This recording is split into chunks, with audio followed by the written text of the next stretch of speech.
नमस्कार दोस्तों।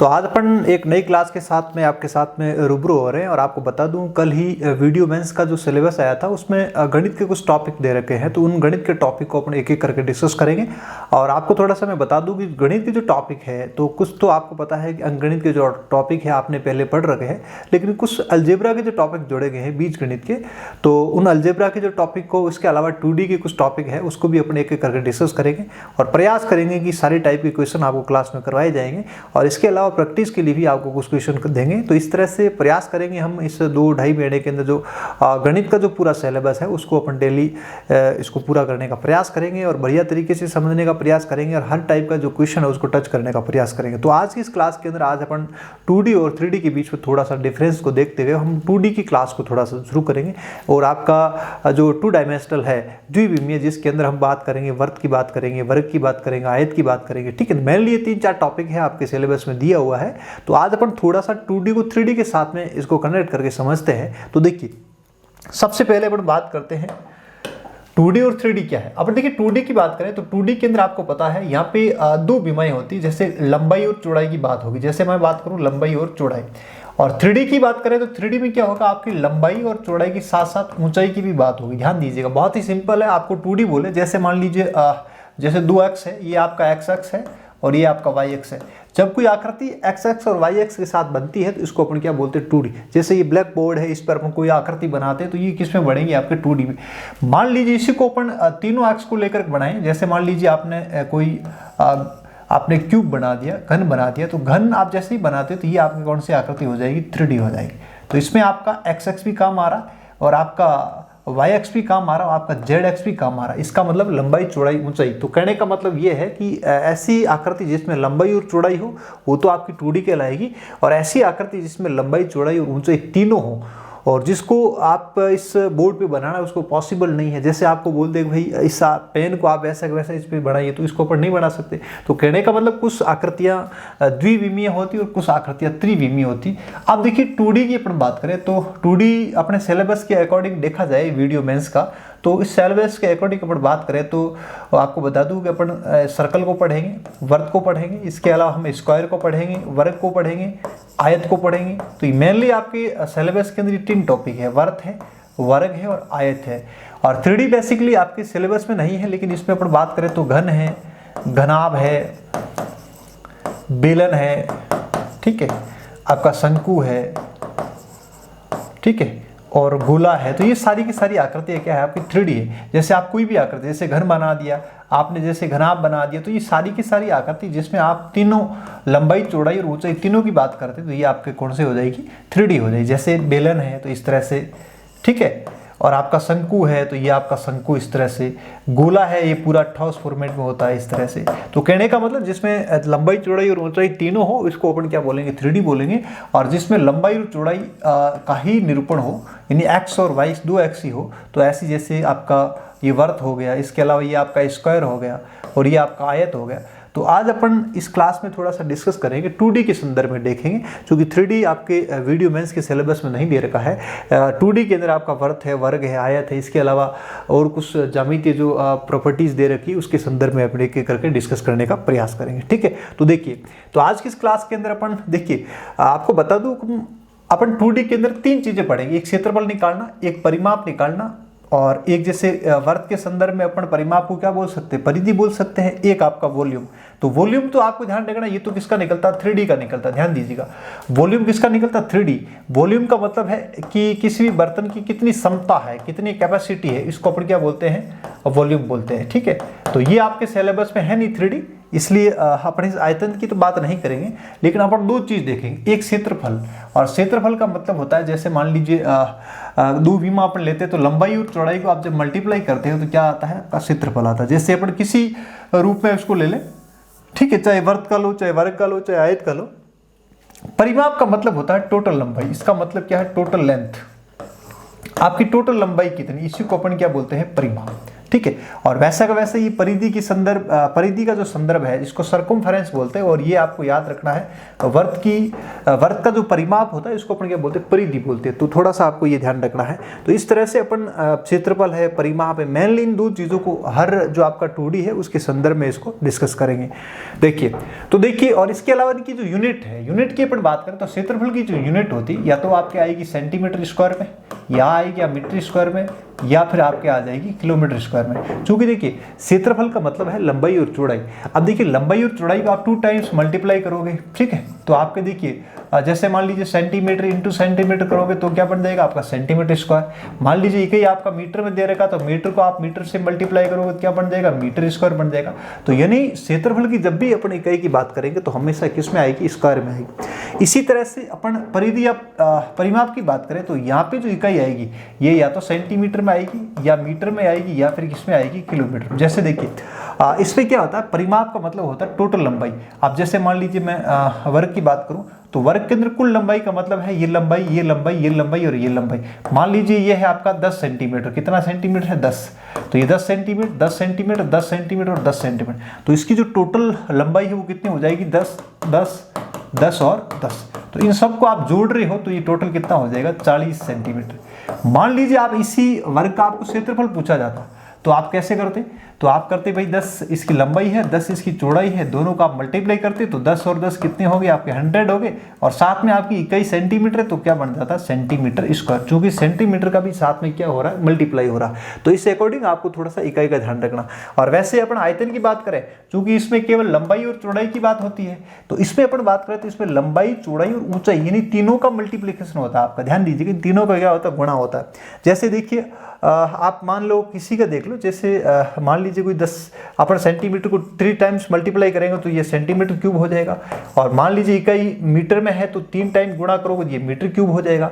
और जैसे ही आप किलोमीटर में है तो ये क्या बन जाएगा, किलोमीटर क्यूब। तो क्यों हो रहा है, इसलिए हो रहा है क्योंकि आयतन अपन किसी भी बर्तन का आयतन अपन निकालते हैं, किसी भी 3D का अपन आयतन निकालते हैं तो आयतन के अंदर आपको याद रखना है लंबाई, चौड़ाई, ऊंचाई तीनों आपकी इकाइयां होती है। तीनों का आपस में जब मल्टीप्लाई होगा तो आपकी जो यूनिट बनेगी वो किस में होगी, हमेशा क्यूब में होगी। तो ये थोड़ा सा आपको याद रखना है, क्षेत्रफल स्क्वायर में होगा, परिमाप हमेशा सेंटीमीटर, मीटर या किलोमीटर में होगा, और आयतन हमेशा क्यूब में होगा। ठीक है। अब देखिए अपन सबसे पहले बात करते हैं स्क्वायर की। स्क्वायर का मतलब वर्ग की बात करें तो वर्ग बहुत ही सिंपल आकृति जिसमें सभी भुजाएं बराबर होती है और जो प्रत्येक एंगल होता है वो 90 डिग्री का होता है। बहुत ही सिंपल है। जैसे मान लीजिए वर्ग की भुजा ए है तो अपन सबसे पहले बात करते हैं वर्ग का क्षेत्रफल। तो देखिए क्षेत्रफल का मतलब होता है, मैंने आपको बताया लंबाई इंटू चौड़ाई कर दीजिए आप, कोई फर्क नहीं पड़ेगा। तो यहाँ लंबाई भी ए है, चौड़ाई भी ए है, इसलिए अपन क्या करते हैं, ए मल्टीप्लाई ए। तो आपका क्षेत्रफल का फॉर्मूला क्या बन जाएगा, ए स्क्वायर। ए का मतलब भुजा, अपन बोल सकते हैं भुजा का स्क्वायर। इसी तरह से परिमाप निकालना है तो परिमाप का मतलब मैंने क्या समझाया, चारों भुजाओं की क्या कर दीजिए, जोड़ कर दीजिए। और जब चारों भुजाओं की जोड़ करेंगे, चारों भुजाएं ए है, इसलिए आपका जो परिमाप बनेगा वो क्या हो जाएगा, 4a, 4 इंटू भुजा। और एक चीज और है, आप मान लो कई बार आपको 2D का डायगोनल पूछ ले, आपको विकर्ण पूछ ले, और विकर्ण को कैसे निकालेंगे ये भी बहुत ईजी। जैसे मान लीजिए ये विकर्ण है आपका, इस विकर्ण को आपको काउंट करना है। तो देखिए एक त्रिभुज बन रहा है, इस त्रिभुज के अंदर आप पाइथागोरस थ्योरम लगा दीजिएगा। और जैसे ही आप पाइथागोरस थ्योरम लगाते हो, ये आपका आधार का स्क्वायर, ये आपका लंब का स्क्वायर बराबर क्या हो जाएगा, कर्ण का स्क्वायर। तो ये आपका हो जाएगा ए स्क्वायर प्लस ए स्क्वायर।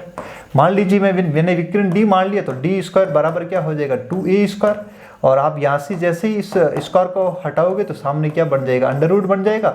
और ये आपका डी कितना आ जाएगा, 2 का तो पूरा निकलेगा नहीं, और ए का ए स्क्वायर का कितना हो जाएगा, ए। तो आपको याद रखना है कि इसका जो विकर्ण होता है वो कितना होता है, डी बराबर अंडर रूट 2a। तो बहुत ही ईजी है, इसको अच्छे से आप इसको पढ़ सकते हो, बहुत ही ईजी दे रखा। ठीक है। मान लो ये नहीं भी आए तो आप इस तरह से पाइथागोरस थ्योरम लगा करके भी निकाल सकते हो, या फिर इसका जो डायरेक्ट रिजल्ट है ये भी आप याद रख सकते हो। ठीक है। तो देखिए 3 चीजें अपन को हर जगह पढ़नी है। क्षेत्रफल आपको याद रखना है, ए स्क्वायर है, परिमाप 4a है, और इसके अलावा विकर्ण आपका d बराबर अंडर रूट 2a। अब देखिए एक चीज़ और है, आपको पता है कि ये जो मैं जैसे सीधे प्रश्न आपको नहीं कराऊंगा, थोड़े से आपके प्रश्न अच्छे से लेवल के होंगे, क्योंकि आपको पता आजकल जैसे मान लीजिए आपको भुजा दे करके आपको परिमाप पूछ ले, ऐसे प्रश्न आजकल 10वीं की बोर्ड में 7वीं 8वीं 8वीं 10वीं की किताबों में भी नहीं पूछे जाते एग्जाम में। इसलिए आपको कॉम्पिटिशन एग्जाम में थोड़े से अच्छे लेवल के प्रश्न होंगे, वहाँ पर आपको खुद को पता लगाना पड़ेगा कि मुझे क्या पूछा जा रहा है, मुझे क्या ज्ञात करना है, क्या चीज़ दे रखी है। तो इन तमाम प्रकार की जानकारी तब होगी जब आपको बेसिक चीज़ आ रही है, ये चीज़ आपको आनी ही पड़ेगी। इसके अलावा फिर अपन प्रश्न की लैंग्वेज को समझते हुए इसको सोल्व करने का प्रयास करेंगे, ठीक है। देखिए उसके बाद में एक छोटा सा प्रश्न मैंने दिया है कि एक वर्ग का विकर्ण आपको दे रखा है, कितना है 30 सेंटीमीटर है, तो उसका क्षेत्रफल ज्ञात कीजिए। अब देखिए कई बार क्या होता है, जैसे इस प्रश्न को आप देखिए आपको विकर्ण दिया हुआ, जैसे आप चित्र बना लीजिएगा, जैसे ये आपका स्क्वायर है और इस स्क्वायर का आपको ये दे रखा है कितना है 30 सेंटीमीटर। अब मान लीजिए इसका क्षेत्रफल पूछा है, भुजा में ये मान लेता हूँ, आपको फॉर्मूला नहीं आ रहा तो कोई दिक्कत नहीं, आप इस त्रिभुज के अंदर पाइथागोरस थ्योरम लगा दो, तो ये आपका ए स्क्वायर है, ए स्क्वायर बराबर क्या हो जाएगा 30 का स्क्वायर। बहुत ही सिंपल है, आप देखिए थ्योरम लगा दीजिए, ये 30 का स्क्वायर, देखिए आधार स्क्वायर प्लस लंब स्क्वायर बराबर मैंने क्या किया कर्ण स्क्वायर, तो ये आपका कितना बन जाएगा 2a स्क्वायर बराबर कितना हो जाएगा 900। आप 2 को उधर लेके जाइएगा तो ए स्क्वायर बराबर कितना आ जाएगा 900/2 और 2 से आप डिवाइड कर दीजिएगा तो आपका कितना हो जाएगा 450। अब ये जो ए स्क्वायर है क्या है, ये आपका एरिया है, क्या है एरिया, और पूछा क्या है आपको एरिया ही पूछा, क्षेत्रफल क्या होगा, तो आपको क्षेत्रफल पूछा है, आपको भुजा नहीं निकालनी। कई बार स्टूडेंट क्या करता है यहाँ से भुजा निकालता फिर वापस लिखता ए इंटू ए करता, तो बात वही होगी ना, ए स्क्वायर का मतलब ही क्या होता है एरिया होता है, और एरिया कितना आ जाएगा आपका 450। तो ऐसे सिंपल प्रश्न है जिसका आपको थोड़ा सा धीरे धीरे करके अपन इजी प्रश्न से थोड़े से टफ प्रश्न की ओर जाएंगे। तो अभी शुरुआत हुई 2D की, तो ऐसे कई प्रश्न आपके सामने लाऊंगा, तो आप खुद को ऐसा लगेगा कि हाँ ये प्रश्न करने से काफी चीजें अपन सीख रहे हैं, ठीक है। उसके बाद में अगले जो आपकी 2D है उसमें अपन बात करते हैं रेक्टेंगल की, आयत की बात करें, और आयत में बेसिकली चीजें वही है, इसमें भी अपन क्षेत्रफल की बात करेंगे, परिमाप की बात करेंगे और विकर्ण की बात करेंगे। तो देखिए आयत के क्षेत्रफल की बात करूं तो यहाँ पे हो जाएगा आपका लंबाई गुणा चौड़ाई, या लंबाई अलग है चौड़ाई अलग है, इसलिए आपको याद रखना लंबाई इंटू चौड़ाई। वर्ग के केस में लंबाई भी ये थी और चौड़ाई भी ये थी, इसलिए आपका फॉर्मूला ए स्क्वायर बन गया था।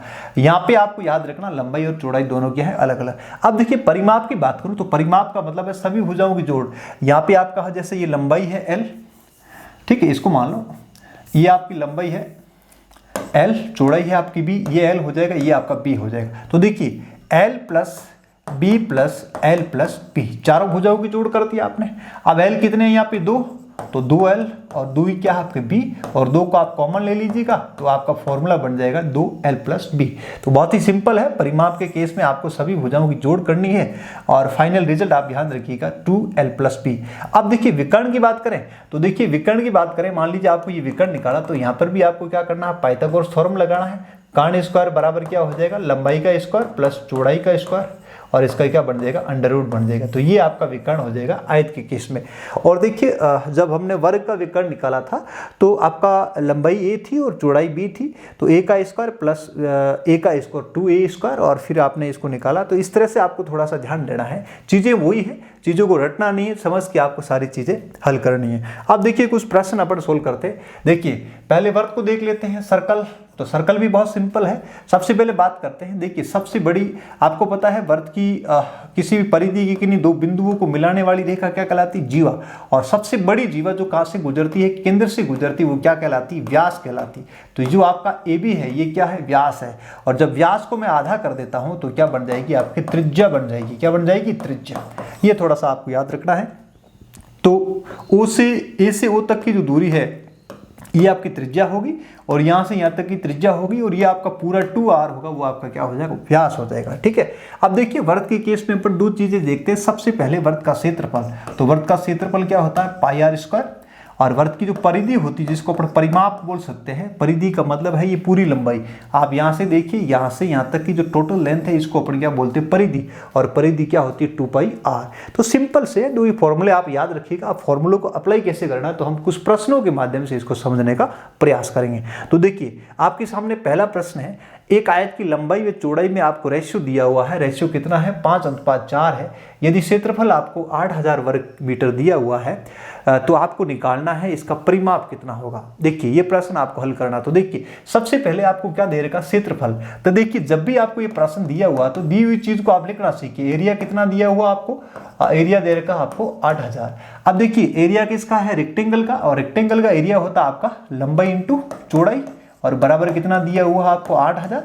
अब लंबाई और चौड़ाई, अब मैं यहाँ पे क्या करता हूँ, जब भी रेशियो के रूप में जब भी लंबाई और चौड़ाई दी जाती है तो इसको आप थोड़ा सा तोड़ना सीखिए। इसको मैं तोड़ता हूँ तो लंबाई बराबर मैंने 5x ले लिया और चौड़ाई बराबर मैंने 4x ले लिया। इन दोनों चीज़ों को यहाँ पुट कर दीजिएगा। ये आपका 5x, ये आपका 4x बराबर कितना हो जाएगा आपका 8000।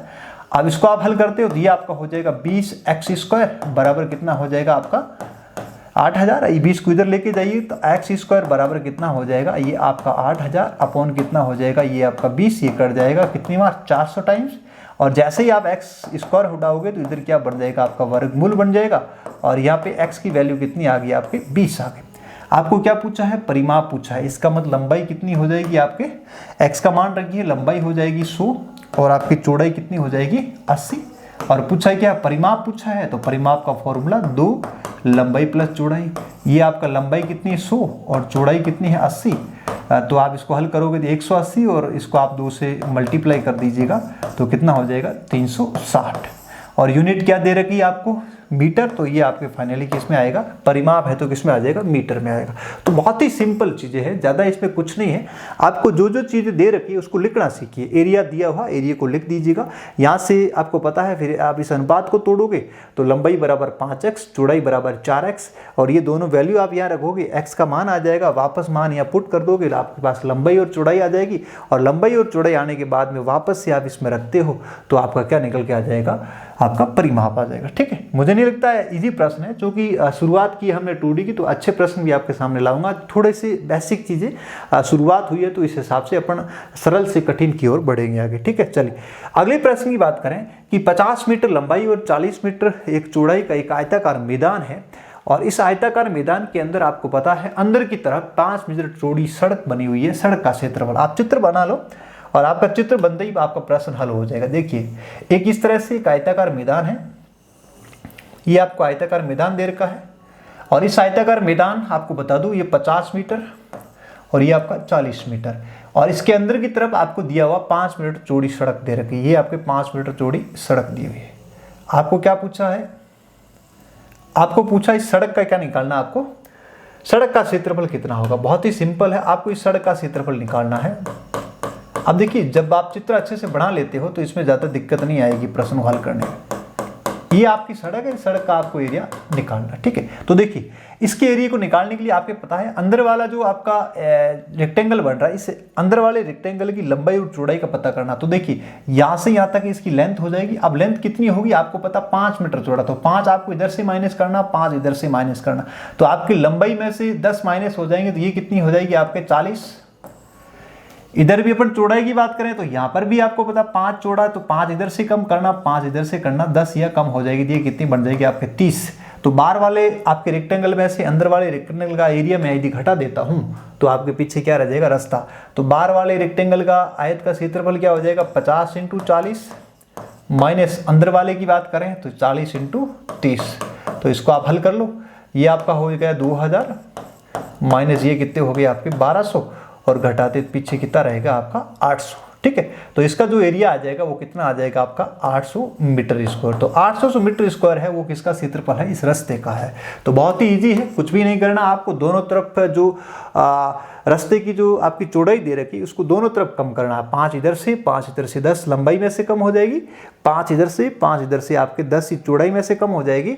और बाहर वाले आपका जो आयत है इसमें से अंदर वाले आयत का क्षेत्रफल यदि आप माइनस कर देते हो तो पीछे ये जो भाग रहेगा वो क्या रह जाएगा, आपका रास्ता रह जाएगा। ठीक है, अगले प्रश्न की बात करें, 60 मीटर लंबाई और 40 मीटर चौड़ाई का एक आयताकार मैदान है और लंबाई और चौड़ाई के समांतर मैदान के बीचों बीच 2 मीटर चौड़ाई का एक क्या बना हुआ है, रास्ता बना हुआ है। तो रास्ते का क्षेत्रफल, तो यहाँ पर भी थोड़ा सा चित्र बनाई, ये प्रश्न भी एक अलग टाइप का है तो इसका अपन चित्र बनाते। देखिए आपके पास में इस तरह से एक मैदान है आयताकार, ये आपके पास में आयताकार मैदान है। अब इस मैदान में आपको क्या दिया हुआ है, 60 मीटर इसकी लंबाई है और चौड़ाई कितनी है, चौड़ाई है आपके 40। अब बीचों बीच 2 मीटर चौड़ाई का रास्ता बना हुआ है। देखिए इस तरह से बीचों बीच में ले लेता हूं, लंबाई के अनुदिश और चौड़ाई के अनुदिश। ठीक है, अब ये जो रास्ता है ये चौड़ा कितना है आपका 2, इसकी चौड़ाई कितनी दे रखी 2। अब आपको क्या पूछा है, रास्ते का क्षेत्रफल ज्ञात कीजिए। देखिए बहुत ही सिंपल है, रास्ते का क्षेत्रफल निकालने में कोई ज़्यादा दिक्कत नहीं आनी चाहिए आपको। अब देखिए कई बार अपन जल्दबाजी में इसको हल करते हैं, तो देखिए जब इसकी चौड़ाई 2 है तो यहाँ से यहाँ तक लंबाई कितनी बन जाएगी आपके 60, और इधर 2 है तो यहाँ से यहाँ तक लंबाई कितनी बन जाएगी आपकी 40, और दोनों को गुणा कर लो तो ये आपका हो जाएगा 60 × 2 और प्लस इधर से कितना आपका 40 × 2। ठीक है, अब देखिए ये चीज करने के बाद में देखिए ये जो बीच वाला जो भाग आपको नजर आ रहा है ये 2 टाइम काउंट हो रहा है। आप इधर से इस रास्ते को ले रहे हो तो ये भाग आपका काउंट हो रहा है, और फिर आपने इस रास्ते का क्षेत्रफल निकाला तो भी ये भाग काउंट हो रहा है, तो ये भाग आपकी 2 बार काउंट हो रहा है। बीच वाला ध्यान से समझिए, अब बीच वाला भाग जिसकी लंबाई भी 2 है और चौड़ाई भी 2 है, ये 2 टाइम काउंट हो रहा है। देखिए आप इस रास्ते को ले रहे हो तो ये भाग आ रहा है, इस रास्ते को ले रहे हो तो ये भाग आ रहा है, इसका मतलब ये भाग आपके 2 बार आ रहा है, इसलिए इस भाग को एक बार आपको माइनस करना पड़ेगा, और माइनस करने का मतलब 2 × 2, इसको आप क्या कर दीजिए, घटा दीजिए। ये आपका कितना हो जाएगा 120, और ये आपका हो जाएगा 80, और माइनस क्या कर दो 4, तो ये आपका हो जाएगा कितना 300, और इसमें से आप 4 माइनस कर दो तो आपका फाइनल जो आंसर आएगा कितना आ जाएगा 296। ठीक है, कितना हो जाएगा 296। ठीक है, 120 ये 200 हो जाएगा। ठीक है, ये कितना हो जाएगा आपका 200। ठीक है, ये आपका हो गया 200, और 200 में से 4 माइनस करो तो आपका आ जाएगा 196। ठीक है, तो ये एक आपका 196 बिल्कुल सही उत्तर आ जाएगा। तो बहुत ही इजी है, आप चित्र थोड़ा सा बना लोगे तो मुझे नहीं लगता ऐसे प्रश्न आपसे आराम से हो जाएंगे। अगला प्रश्न पढ़िए, बहुत ही अच्छा प्रश्न है, इस प्रश्न को आप हल करने का प्रयास करिए। एक तार को जब एक वर्ग के रूप में मोड़ा जाता है तो इसके द्वारा घिरा क्षेत्रफल 484 वर्ग सेमी है, तो तार द्वारा घिरा क्षेत्रफल क्या होगा यदि इस तार को एक वर्ग के रूप में मोड़ दिया जाए। देखिए आपके पास एक तार है, ये तार है मेरे पास, मैंने इस तार को क्या किया, मैंने इस तार को एक वर्ग के रूप में मोड़ दिया। जैसे इस तार को मैंने क्या बना दिया, एक वर्ग बना दिया, जैसे ये आपने एक वर्ग बना दिया। आप चित्र बनाना सीखिए। देखिए चीजों को आप बनाना सीखोगे तब जाके समझ में आएगा। अब जैसे इसमें कुछ भी नहीं दिया हुआ, देखिए ऐसे प्रश्न एग्जाम पूछे जाते हैं जहाँ पे आपको न तो कुछ परिधि का बताया हुआ न क्षेत्रफल का बताया हुआ, आपको ये पूछा है कि तार द्वारा घिरा क्षेत्रफल कितना होगा, आप तार आप किस रूप में मोड़ रहे हो। तो देखिए एक तार जिसको आपने किस रूप में मोड़ दिया, एक वर्ग के रूप में मोड़ दिया, और क्षेत्रफल कितना है 416। इस वर्ग का क्षेत्रफल कितना दिया हुआ है, वर्ग का दिया हुआ है 484। अब मान लीजिए वर्ग की भुजा ए है, तो देखिए एरिया क्या हो जाएगा a² बराबर कितना 484, तो आपकी ए कितनी हो जाएगी 484 का आप अंडर रूट निकाल तो ए बराबर कितना आ जाएगा आपका 22। यानी कह सकते हैं कि इसकी जो तार की जो भुजा है, इस वर्ग की जो भुजा है वो कितनी आ गई 22। अब देखिए वर्ग की जो भुजा है, चूंकि आपको पता है जो वर्ग बनाया गया है इस तार को मोड़कर बनाया है, तो फाइनली तार की लंबाई आप पता कर सकते हो। तो देखिए यहां से तार की लंबाई आपको पता करनी है, तो तार की लंबाई बराबर इसका परिमाप, तो वर्ग का परिमाप 4 × भुजा, और भुजा कितनी है 22, तो जो तार की जो लंबाई आएगी वो कितनी आ जाएगी आपके 88 सेंटीमीटर। तो ये आपने तार की लंबाई का पता कर लिया 88 सेंटीमीटर। अब देखिए इस तार को आप क्या करते हो, एक वृत्त के रूप में मोड़ लेते हो। ध्यान दीजिएगा, अब इसी तार को मैं क्या बनाता हूँ, एक वृत्त बनाता हूँ। आपने एक सर्कल बना दिया। अब आपको पता करना है कि इसके द्वारा घिरा हुआ क्षेत्रफल कितना होगा, यानी आपको क्या फाइनली पता करना है कि इस वृत्त का क्षेत्रफल कितना आएगा। आपको ये पता करना है इस वृत्त का क्षेत्रफल कितना होगा। तो देखिए यहां से समझिए, देखिए आपको पता लंबाई ये आपका 88 है, इसी 88 को मोड़ करके आपने क्या बनाया है, सर्कल बनाया है। इसका मतलब है जो 88 जो लंबाई है सर्कल की क्या बन गई है, परिधि बन गई है। तो यानी 2πr बराबर कितना हो जाएगा आपका 88, और यहां से आप r फाइंड आउट करिए तो 88 अपॉन क्या हो जाएगा 2π, और पाई का मान 22/7, और ये 7 कहाँ चला जाएगा आपका ऊपर, और 22 से कट जाएगा 4 बार, और 4 से कट जाएगा 2 बार, तो फाइनली आपके पास में रेडियस कितनी निकल के आ गई 14। अब जब त्रिज्या 14 आ गई तो क्षेत्रफल निकालने में कोई ज़्यादा दिक्कत नहीं है। एरिया होता πr², पाई का मान रखिए आप 22/7, और रेडियस आपके पास में है 14 × 14, और इसको आप कट कर देते हो तो ये कितना हो जाएगा 22 × आपका हो जाएगा 28, और इसको आप जब गुणा करोगे तो ये हो जाएगा 56, हासिल गई 5, 56 और 5 कितना हो जाएगा 61 सेंटीमीटर स्क्वायर। तो कितना हो जाएगा आपका 616। तो बहुत ही इजी है, बस प्रश्न को थोड़ा सा समझना पड़ेगा, और जब तक आप इस प्रश्न को समझोगे नहीं तब तक उत्तर नहीं निकलेगा। देखिए वापस से देखिए, आपके पास एक तार है जिसकी लंबाई आपके पास पता नहीं है। इस तार को मोड़ करके आप एक सर्कल वर्ग बनाते हो, और वर्ग का क्षेत्रफल दिया हुआ 484। जो चीज दे रखी वहां से स्टार्ट करना, हमेशा ध्यान रखना जो चीज आपको दी हुई वहां से प्रश्न को शुरुआत कीजिए। आपको दिया हुआ हुआ है एरिया, और एरिया कितना दे रखा है 484। एरिया किसका है, आपके स्क्वायर का, तो स्क्वायर का एरिया होता है ए स्क्वायर बराबर 484। यहाँ से आपके पास में इस वर्ग की भुजा निकल के आती है 22। आपको पता है जो ये जो वर्ग बना है, ये वर्ग तार को मोड़कर बनाया हुआ है, और आपको पता है इस तार को मोड़ करके आपने एक वर्ग बनाया है। इसका मतलब अपन वर्ग की इस तार की लंबाई फाइंड आउट कर सकते हैं, और इसकी तार की जो लंबाई आएगी वो इस वर्ग की परिमाप के बराबर होगी। तो परिमाप क्या हो जाएगा 4 इंटू भुजा, तो 88, यानी कहने का मतलब इस तार की लंबाई 88 आ गई। अब इसी तार को मोड़ करके आप क्या बनाते हो, एक सर्कल बनाते हो। तो आपको पता लंबाई 88 रहेगी। अब इसको आप भले आयत बनाओ, चाहे वर्ग बनाओ, कुछ भी बनाओ, भले त्रिभुज बनाओ, जो 88 है वो उस जो भी आकृति बनेगी उसकी क्या बन जाएगा, उसका परिमाप बन जाएगा। अब जैसे मान लीजिए आपने इस 88 से आपने आयत बनाया, तो ये 88 आयत का परिमाप बन जाएगी। आपने इस 88 लंबाई से आपने त्रिभुज बनाया, तो ये त्रिभुज का परिमाप बन जाएगी। आपने इस 88 से क्या बनाया, आपने एक वर्त बनाया, तो वर्त की भी परिधि बन जाएगी, और वर्त की परिधि 2πr, और यहाँ से आप r निकाल लोगे और r निकल जाएगा तो क्षेत्रफल निकल जाएगा। तो इस तरह से ऐसे प्रश्नों को आप हमेशा ऐसे सरल करिएगा, और बहुत ही महत्वपूर्ण प्रश्न है, एग्जाम में ऐसे प्रश्न अक्सर पूछे जाते हैं। तो धीरे धीरे करके अपना अच्छे लेवल के प्रश्न हल करेंगे। आपको बता दूं सिलेबस के अंदर आपको दिया हुआ है आयत दे रखा, वर्ग दे रखा, वर्त दे रखा। तो 2D के अंदर आपको मेनली इन तीनों 2D को अच्छे से पढ़ना है, और यहाँ से आपके अच्छे प्रश्न बनेंगे। जिस तरह से ये प्रश्न बना, तो ये भी प्रश्न बहुत बढ़िया, आप इसी से भी अच्छे लेवल के प्रश्न बनेंगे। तो उसको अपना अगली क्लास में इस प्रकार के प्रश्नों को हल करने का प्रयास करेंगे। आज इस पहली क्लास में हमने शुरुआत की है 2D की, और शुरुआत में आपको पता है कि हम सरल से कठिन की ओर थोड़े से बढ़ेंगे। तो बेसिक चीज़ें आपको समझाई और कुछ प्रश्न भी हमने हल किए। तो अगली क्लास में भी हम कुछ प्रश्नों के साथ में आएंगे और कुछ आपको अच्छे लेवल के प्रश्न हल कराने का प्रयास करेंगे। Thank you so much.